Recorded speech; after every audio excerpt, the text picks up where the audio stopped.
Jess, we've got a fascinating story today about a plumber who's taking on labor's so-called king of the north.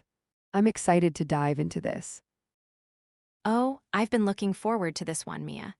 This isn't just about a local election, it's a real window into how grassroots politics is changing in Britain. So this is Robert, a Reform UK candidate in Wigan. He's been a candidate for a few days now, and when asked how it feels, he compared it to Rocky Balboa, plucked from obscurity to fight Apollo Creed. I love that analogy. But here's what's interesting, he's not actually that obscure. He stood in the 2024 general election and got nearly 32% of the vote. That's more than double what Reform got nationally at the time.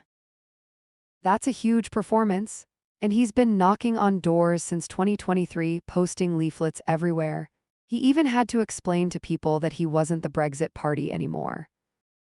Right, because Reform was still finding its identity back then.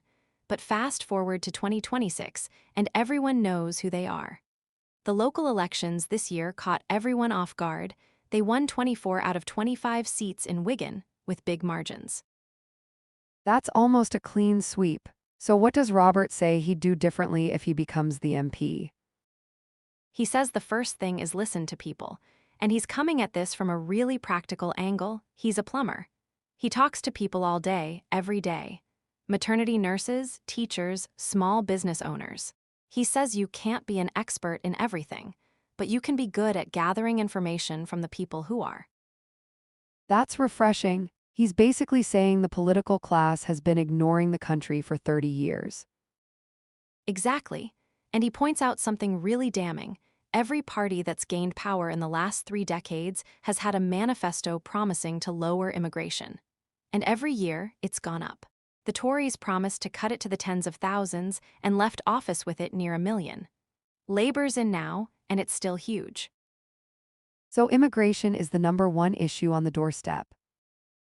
It is, and Robert makes a great point. It's not just about numbers on a spreadsheet. Every extra 10,000 people means more strain on roads, doctor surgeries, NHS treatment, school places. And in places like Wigan, where house prices are cheaper, they're being exploited. He talked about houses being turned into HMOs, houses of multiple occupancy. What's happening there? This is where it gets really local and really real. Big old Victorian terraced houses are being bought up and turned into HMOs, often housing illegal migrants. The BBC even filmed local residents saying they feel ghettoized in the area they grew up in. Families won't let their kids play in the back garden because they've got HMOs on either side.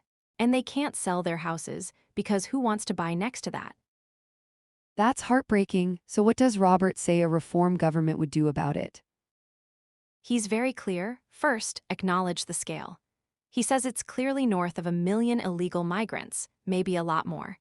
Then identify every single one, detain every single one, and deport every single one. He says that's the only way to uphold law and order and restore people's trust in government. He's really tapping into a deep frustration, and he understands why people don't trust politicians anymore. Absolutely, and that's why someone like Robert, a plumber, not a career politician, resonates.